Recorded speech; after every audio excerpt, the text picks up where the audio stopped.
Confession से करना चाहता हूं, वाकई बहुत दिन बाद मिले। और दिन भी कहना ठीक नहीं है। सच ये है कि मिलने में कई साल लग गए।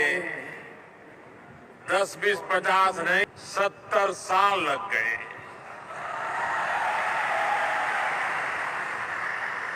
भारत की स्वतंत्रता के 70 साल बाद कन्फेशन से करना चाहता हूं, वाकई बहुत दिन बाद मिले।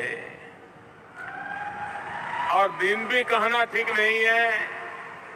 सच ये है कि मिलने में कई साल लग गए। 10, 20, 50 नहीं, 70 साल लग गए।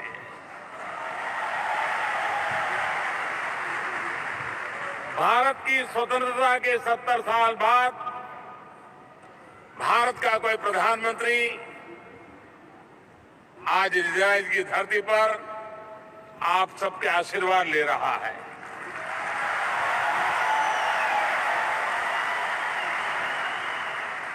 इस अवसर पर इजराइल के प्रधानमंत्री मेरे दोस्त बेंजामिन नेतन्याहू यहां उपस्थित हैं।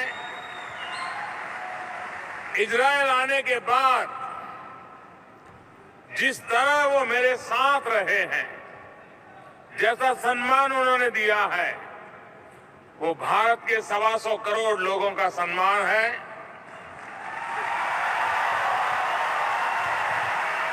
ऐसे सम्मान को, ऐसे प्यार को, ऐसे अपनेपन को कभी भी दुनिया में कोई भुला सकता है।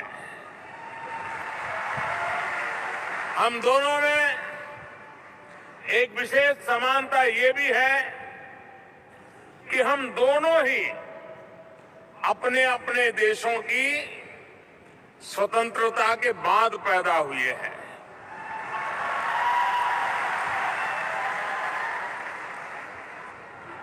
यानी बेंजामिन स्वतंत्र इजराइल में जन्मे और मैं स्वतंत्र भारत में जन्मा। प्रधानमंत्री नेतन्याहू की एक रुचि हर भारतीय के दिल को छू जाने वाली है और वह है भारतीय भोजन के प्रति उनका प्यार।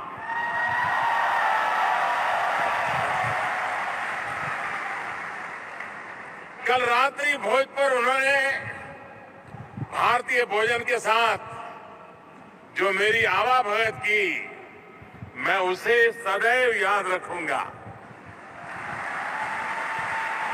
हम दो देशों के बीच फुल डिप्लोमेटिक रिलेशंस को भले 25 साल हुए हो, लेकिन सच्चाई यही है कि भारत और इजराइल कई 100 साल से एक साथ के दूसरे के साथ बहुत गहराई से जुड़े हुए हैं।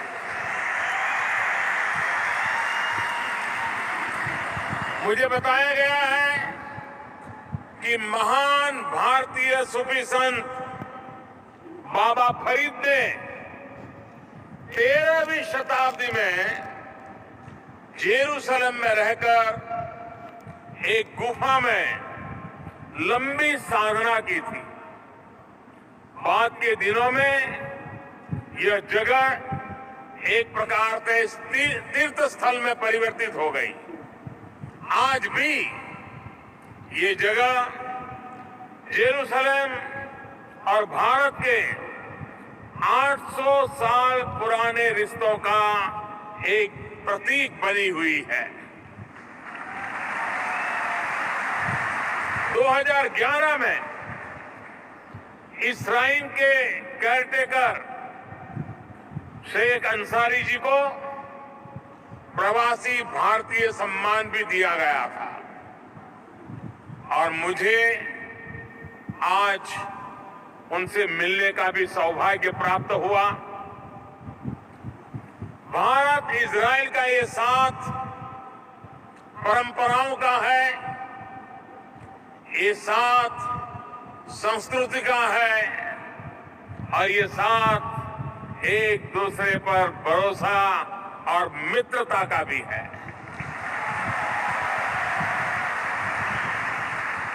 हमारे त्योहारों में भी एक अद्भुत समानता है। भारत में होली मनती है तो यहां परिम मनाया जाता है। भारत में दिवाली मनाते हैं तो यहां हनुका मनाया जाता है।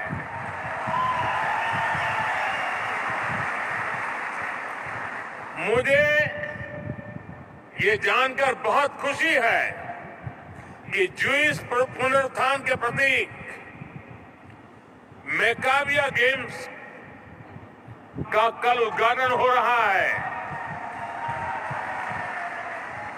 और मैं इजराइल के लोगों को इस खेल के लिए बधाई देता हूं और मुझे खुशी है कि भारत ने भी इस ज्यूइश ओलंपिक खेल के लिए अपनी टीम भेजी है और भारतीय टीम के खिलाड़ी भी इस अवसर पर यहां मौजूद है। मेरी उन सबको बहुत बहुत शुभकामनाएं हैं। इजराइल की ये वीर भूमि कई वीर सपूतों तथा उनके बलिदान से सिंचित हुई है। यहां इस कार्यक्रम में मौजूद कई ऐसे परिवार होंगे जिनके पास इस संघर्ष की, बलिदान की अपनी अपनी गाथाएं होगी। मैं इजराइल की शौर्यता को प्रणाम करता हूं। उनका ये शौर्य इजराइल के विकास का आधार रहा है। किसी भी देश का विकास, उसका आकार साइज नहीं, उसके नागरिकों का स्पिरिट, खुद पर भरोसा तय करता है।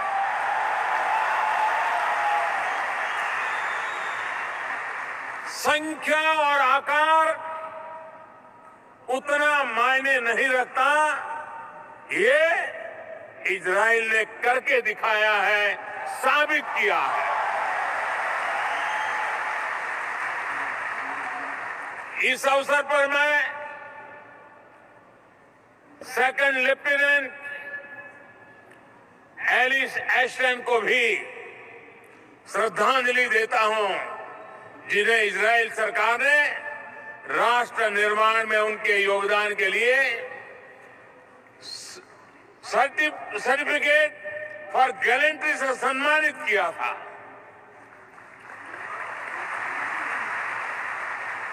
एलिस एस्टन को द इंडियन के नाम से भी जाना जाता है। ब्रिटिश काल के दौरान उन्होंने मराठा लाइट इन्फेंट्री में काम किया था। प्रथम विश्व युद्ध के दौरान इजराइल शहर हाइफा को आजाद कराने में भी भारतीय सैनिकों की अहम भूमिका रही थी। और ये मेरा सौभाग्य है कि मैं कल उन वीर शहीदों को श्रद्धांजलि देने के लिए हाइफा जा रहा हूं।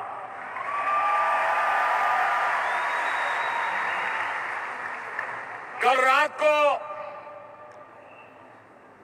मेरे मित्र प्रधानमंत्री नेतन्याहू के यहां खाने पर गया था। बड़ा पारिवारिक वातावरण था, हम गप्पे मार रहे थे। सुबह 2:30 बजे तक हम बातें करते रहे इंडियन टाइम से। और निकलते समय उन्होंने मुझे एक तस्वीर भेंट की, और जिस तस्वीर में प्रथम विश्व युद्ध के दौरान भारतीय सैनिकों द्वारा जेरूसलेम को लिबरेट कराने का एक बहुत ही हृदयस्पर्शी दृश्य, एक तस्वीर उन्होंने मुझे दी।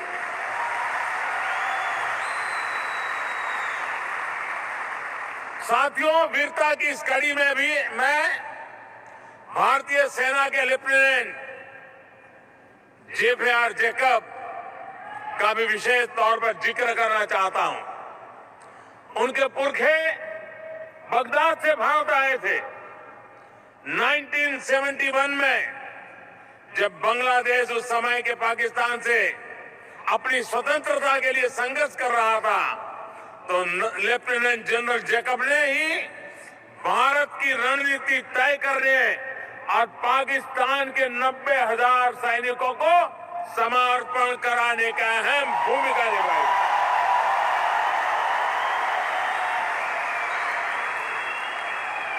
साथियों, जूइश समुदाय के लोग भारत में बहुत कम संख्या में रहे हैं, लेकिन जिस भी क्षेत्र में रहे हैं उन्होंने अपनी उपस्थिति बहुत ही गौरवपूर्ण रूप से अलग से दर्ज कराई है। सिर्फ सेना ही नहीं, बल्कि साहित्य, संस्कृति, फिल्म, जूइश समुदाय के लोग अपनी किसान संपदा योजना की शुरुआत की है। आज भी हमारे देश में लगभग 1 लाख करोड़ रुपए का नुकसान इसलिए होता है क्योंकि फसल पैदा होने के बाद इंफ्रास्ट्रक्चर एवं सप्लाई चेन मजबूत नहीं होने के कारण हमें नुकसान होता है। फल सब्जियां लोगों तक पहुंचने से पहले ही खराब हो जाती है। किसान संपदा योजना से फूड प्रोसेसिंग सेक्टर मजबूत होगा तो किसानों का नुकसान कम होगा और उनकी आमदनी बढ़ेगी। इजरायल और भारत टेक्नोलॉजी के क्षेत्र में कंधे से कंधा मिलाकर चल सकते हैं। एग्रीकल्चर सेक्टर में इजरायल का साथ भारत में दूसरी हरित क्रांति में मदद कर सकता है। इसी तरह डिफेंस और स्पेस टेक्नोलॉजी में भी भारत और इजरायल के संबंध बढ़ने से दोनों देशों का बहुत ही फायदा होगा।